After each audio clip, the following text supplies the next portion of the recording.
Hello दोस्तों, आज की क्लास में आप लोगों को डेली यूज़ होने वाले ऐसे सेंटेंसेस को बताऊंगा जिसका उपयोग आप डेली करते हैं, लेकिन सिर्फ और सिर्फ हिंदी में।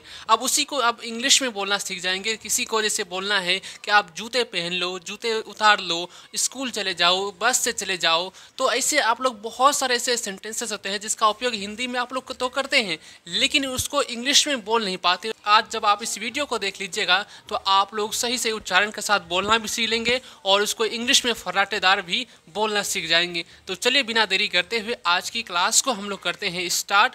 और देखिए यहाँ पे पहला सेंटेंसेस है जूते पहन लो। क्या सेंटेंसेस है? जूते पहन लो। यहाँ पे देखिए मैं इसका इंग्लिश में भी लिख दिया हूँ, जूते पहन लो। यहाँ देखिए इंग्लिश में भी लिख दिया हूँ ताकि आप लोग इंग्लिश में भी पढ़ पाएँ और हिंदी में भी पढ़ पाएँ। तो यहाँ पे पहला सेंटेंसेस क्या बताएं? तो जूते पहन लो। अब जूते पहन लो को इंग्लिश में कैसे बोलेंगे? तो उसको इंग्लिश में बोलते हैं put on the shoes. Put on the shoes. देखिए पुट मतलब होता है पहनना। पुट मतलब यहाँ पे मैं आप जितने भी वर्ड्स हैं सबको मैं हिंदी में भी बताते चलूँगा ताकि आप लोग जब इस सेंटेंसेस को पढ़ेंगे तो इसका वर्ड भी जानते चलेंगे। जैसे मैं यहाँ पे बोला पुट। पुट को हिंदी में क्या बोलते हैं? यानी कि जूता। जूता नहीं बोलते हैं इसको बोलते हैं पहनना। पुट मतलब यहाँ पे क्या हो जाएगा? तो इसका मतलब हो जाएगा पहनना। Put on the shoes. और शूज़ मतलब होता है जूता। क्या हो जाएगा? तो शूज़ मतलब जूता होता है। तो जूते पहन लो, इसका इंग्लिश क्या बोलेंगे हम लोग? तो उसको बोलेंगे put on the shoes. Put on the shoes. अब देखिए अगला सेंटेंसेस क्या है? तो अगला सेंटेंसेस है जूते उतार लो। जूते उतार लो। अब जैसे जूते तो पहना दिए हम किसी को, अब उसको बोलेंगे यार जूता उतार लो, तो अब उसको कैसे बोलना है इंग्लिश में? तो उसको इंग्लिश में बोलेंगे take off the shoes. Take off the shoes. यानी कि जब हम लोग जूता पहनने के लिए बोलेंगे तो उसको बोलेंगे पुट ऑन द शूज़। अब जूते उतार लो तो इसको इंग्लिश में बोलेंगे take off the shoes. Take off the shoes. ठीक है। अब अगला सेंटेंसेस को हम लोग देखते हैं क्या है।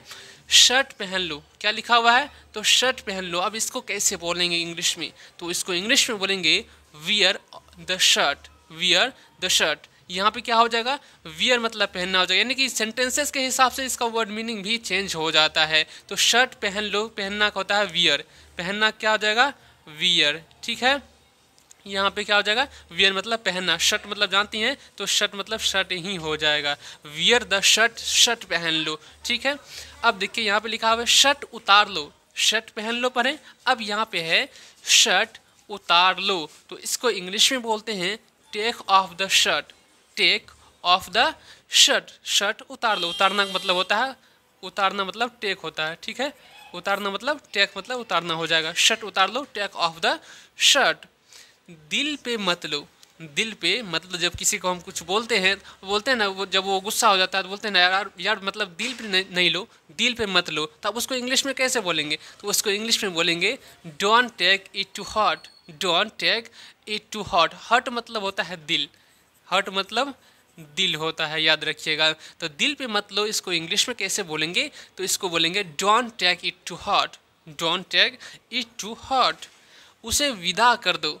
उसे विदा कर दो। अब इसको कैसे बोलते हैं इंग्लिश में? तो उसको बोलेंगे इंग्लिश में see him of. See him of. उसे विदा कर दो, सी हिम ऑफ। ठीक है। अब आगे चलते हैं हम लोग। अंधेरा हो गया है।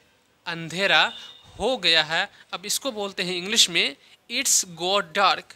It's got dark. देखिए या तो आप ये चीज़ बोल सकते हैं या फिर दूसरा सेंटेंसेस है ये it's become dark. It's become dark. या तो आप ये यूज़ कीजिए इट्स गॉट डार्क या फिर इट्स बिकम डार्क। दो में किसी एक चीज़ को आप बोल सकते हैं। अब यहाँ देखिए यहाँ पे इसको बोलते हैं एपोस्ट्रोफी एस। इसको क्यों लिखा जाता है? इसको जो है इसलिए लिखा जाता है। यहाँ पे देखिए इसका फुल मीनिंग हो जाएगा इट हैज़। इट हैज़ मतलब यहाँ पे लग जाएगा। इससे आप ये भी बोल सकते हैं it has become dark. It has got dark. इस प्रकार से भी बोल सकते हैं। या फिर आप शॉर्ट में बोलना चाहे तो आपको इस प्रकार से बोल सकते हैं it's got dark, it's become dark. ठीक है। अंधेरा हो गया है, उसकी इंग्लिश होगी। फिर है यहाँ पे देखिए जाकर सो जाओ। जाकर सो जाओ। किसी को बोलेंगे जाकर तुम सो जाओ, तो उसको क्या बोलेंगे? तो उसको इंग्लिश में बोलेंगे go and sleep. Go and sleep. जाकर सो जाओ। गो मतलब जाना हो जाएगा, जाना। स्लीप मतलब क्या हो जाएगा? तो सोना हो जाएगा। स्लीप मतलब सोना होता है, ये तो आप लोग जानते ही हैं। तो जाकर सो जाओ, इसको इंग्लिश में कैसे बोलेंगे, तो इसको बोलेंगे go and sleep, go and sleep. फिर है आगे देखिए यहाँ पे ऊंचा बोलो, ऊंचा बोलो। अब कोई धीमा बोलता है, अब उसको बोलता है यार तुम ऊंचा बोलो, तो उसको कैसे बोलेंगे इंग्लिश में, तो स्पीक अलाउड, स्पीक अलाउड। ऊंचा बोलना को बोलते हैं स्पीक अलाउड, ठीक है। खाना लगा दो, खाना लगा दो। अब इसको इंग्लिश में कैसे बोलते हैं, किसी को बोलेंगे यार तुम खाना लगा दो, तो खाना लगाने का इंग्लिश क्या हो जाएगा, तो इसको बोलेंगे serve the food, serve the food. Serve मतलब होता है लगाना, सर्व मतलब लगाना, सर्व द फूड, खाना लगा दो, ठीक है। दबे पाँव चलो, दबे पाँव चलो, इसको बोलते हैं इंग्लिश में walk on the tip toy, walk on the tip toy. अब वो यहाँ पे देखिए WAL के वॉल्क, बहुत लोग ऐसे पढ़ते हैं वॉल्क पढ़ते हैं, लेकिन इसका उच्चारण वॉल्क नहीं होगा, इसका उच्चारण होगा वॉक। क्या हो जाएगा, इस प्रकार से होगा वॉक, WAL के walk on the tip toy. Tip toy मतलब होता है दबे पाँव, टिप टॉय मतलब होता है दबे पाँव, ठीक है। दबे पाँव चलो, walk on the tip toy. वो दबे पाँव कमरे में घुसा, वो दबे पाँव कमरे में घुसा, इसको बोलते हैं इंग्लिश में he tiptoed into the room, he tiptoed into the room. वो दबे पाँव कमरे में घुसा, टिपटॉयड मतलब दबे पाँव चलना होता है, तो इनटू द रूम मतलब कमरा होता है, रूम मतलब क्या हो जाएगा, यहाँ पे रूम मतलब होता है कमरा, ही मतलब होता है वह, ही टिपटॉयड इनटू द रूम, वो दबे पाँव कमरे में घुसा। अब देखिए अगला सेंटेंसेस है, मुझ पर एहसान मत करो, मुझ पर एहसान मत करो। किसी को बोलते हैं कि मुझ पर तुम एहसान मत करो, तब इसको इंग्लिश में कैसे बोलते हैं, तो इसको इंग्लिश में बोलेंगे don't favour me, don't favour me, मुझ पर एहसान मत करो। डोंट मतलब होता है नहीं करना, डोंट मतलब नहीं करना होता है, फेवर मतलब होता है एहसान। मी मतलब हो जाएगा यहाँ पे मुझे, मी मतलब तो मुझे हो जाएगा, फेवर मतलब हो जाएगा एहसान, एहसान हो जाएगा इस प्रकार से।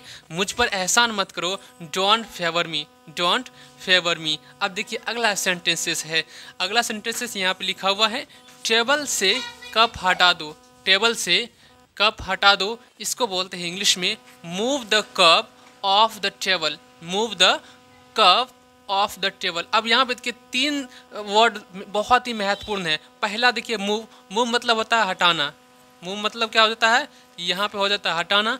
कप मतलब कप ही हो जाएगा, यहाँ पे देखिए जिस प्रकार से यहाँ लिखा हुआ कप, कप मतलब कप ही होता है। फिर यहाँ पे टेबल, तो टेबल को हम लोग टेबल ही कहते हैं। तो यहाँ पे मूव मतलब क्या हो जाएगा हटाना, कप मतलब कप हो जाएगा, टेबल मतलब टेबल ही हो जाएगा। तो यहाँ पे मेन 3 वर्ड्स निकला यहाँ पर से। क्या बोले हम लोग, सेंटेंसेस क्या पढ़े थे, तो टेबल से कप हटा दो, तो इसको इंग्लिश में क्या बोलेंगे, move the cup of the table, move the cup of the table, table से कप हटा दो।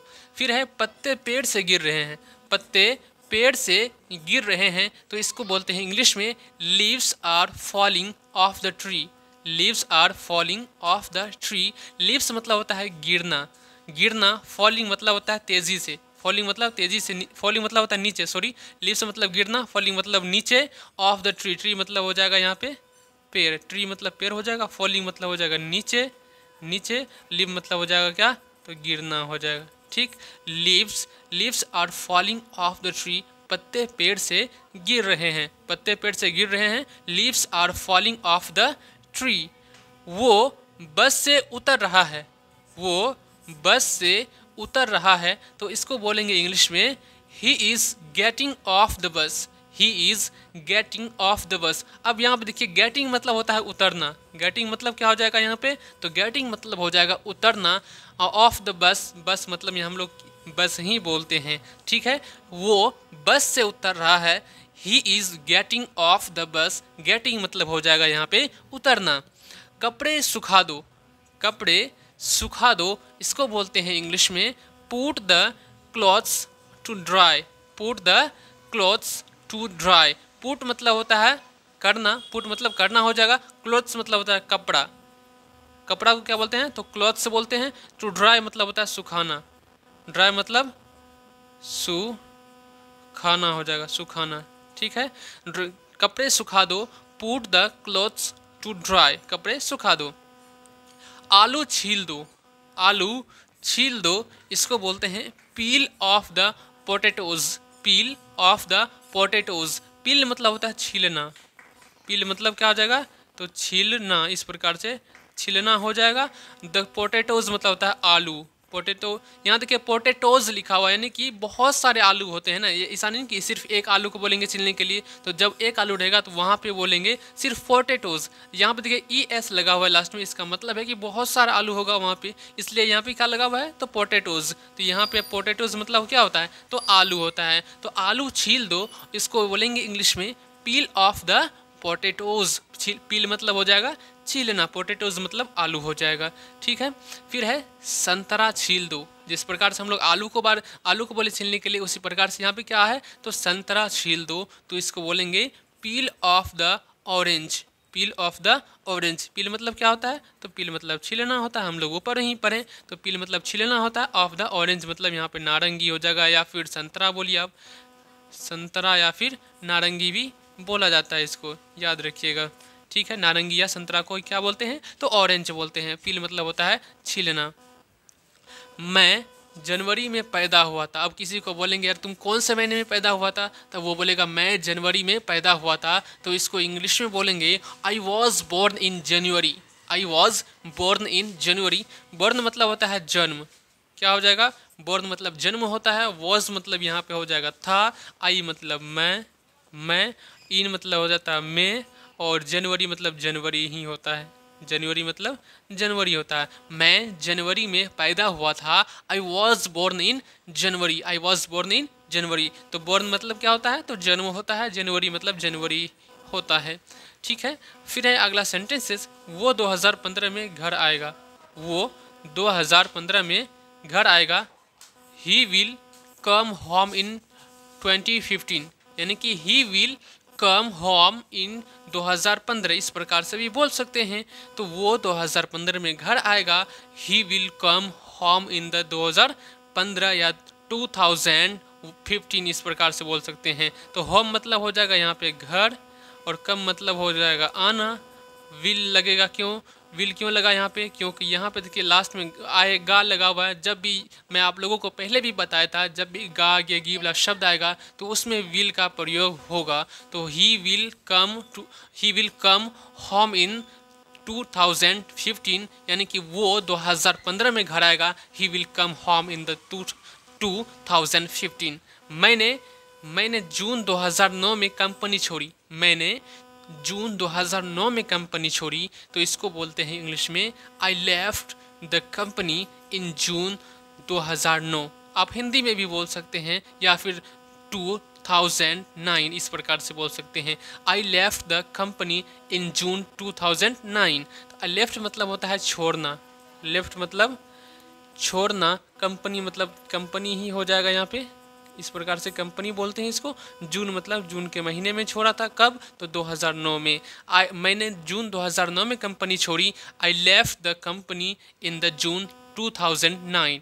ठीक है, अब देखिए यहाँ पे सेंटेंसेस क्या लिखा हुआ है, क्या आपको मिला, क्या आपको मिला। जैसे कुछ बढ़ता है कहीं पे कोई बांट रहा हो, तो वहाँ पे आप बोलते हैं ना किसी को, क्या आपको मिला, हमको तो मिला लेकिन आपको मिला, तो उसको क्या बोलते हैं इंग्लिश में, did you get it, did you get it. Did मतलब होता है मिलना, सॉरी गेट मतलब होता है मिलना, डिड मतलब नहीं। डिड इसलिए लगा यहाँ पे क्योंकि यहाँ पे क्वेश्चन मार्क लगा हुआ है, क्या का शब्द आ रहा है शुरुआत में, इसलिए यहाँ पे डिड लगाया गया है। तो गेट मतलब होता है मिलना, गेट मतलब मिलना, यू मतलब आपको हो जाएगा। डिड यू गेट इट, क्या आपको मिला।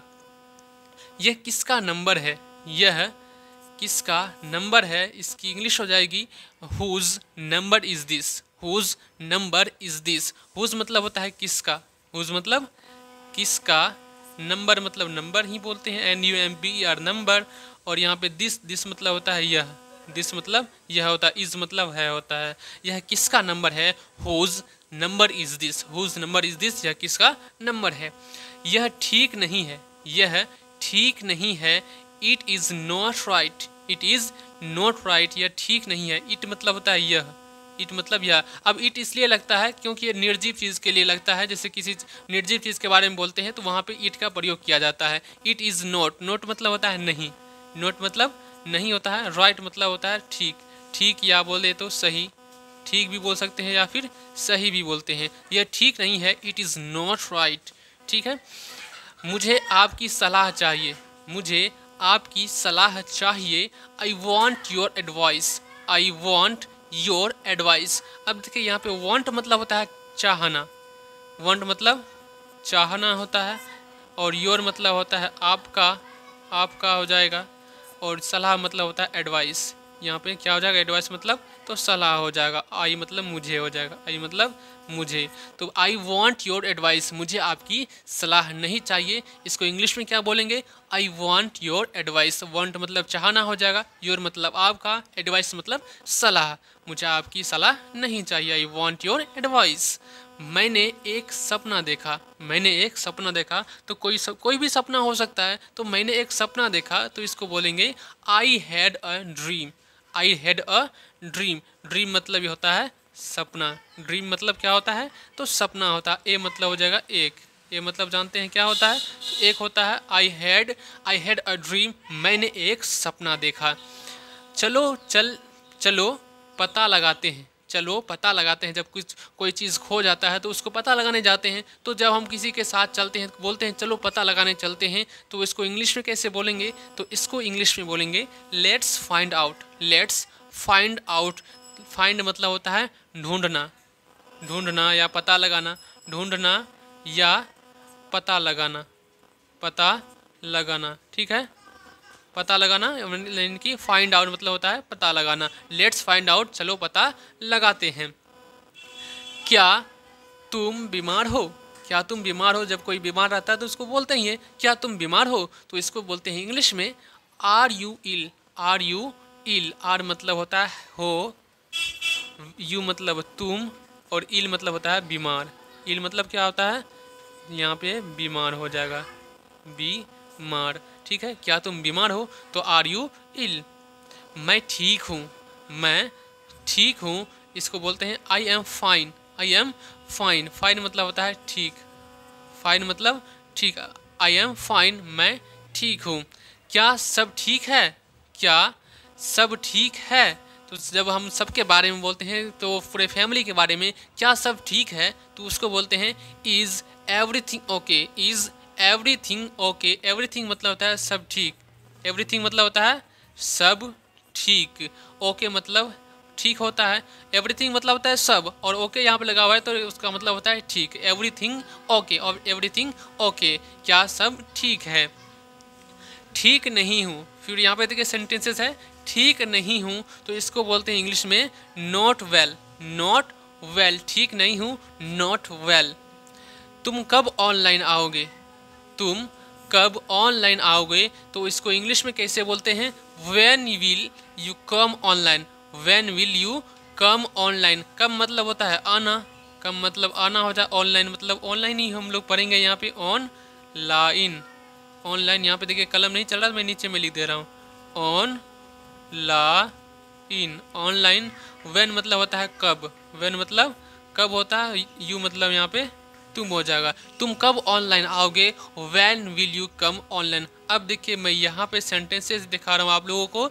मैं तुम्हारा इंतज़ार करूँगा, मैं तुम्हारा इंतज़ार करूँगा। अब इसकी इंग्लिश यहाँ पे देखिए मैं लिख के भी रखा हूँ, लेकिन आप लोगों को इसकी इंग्लिश कमेंट बॉक्स में ज़रूर लिखिएगा इसकी इंग्लिश को। ठीक है, I will wait for you, इसको आप लोग ज़रूर कमेंट बॉक्स में लिखिएगा, या आप लोगों से उम्मीद है, या आप लोगों से मैं रिक्वेस्ट करता हूँ। तो आज की क्लास हम लोग यहीं पर ख़त्म करते हैं और मिलते हैं अगले नेक्स्ट वीडियो में। आज की क्लास आप लोगों को कैसी लगी कमेंट बॉक्स में ज़रूर बताइएगा।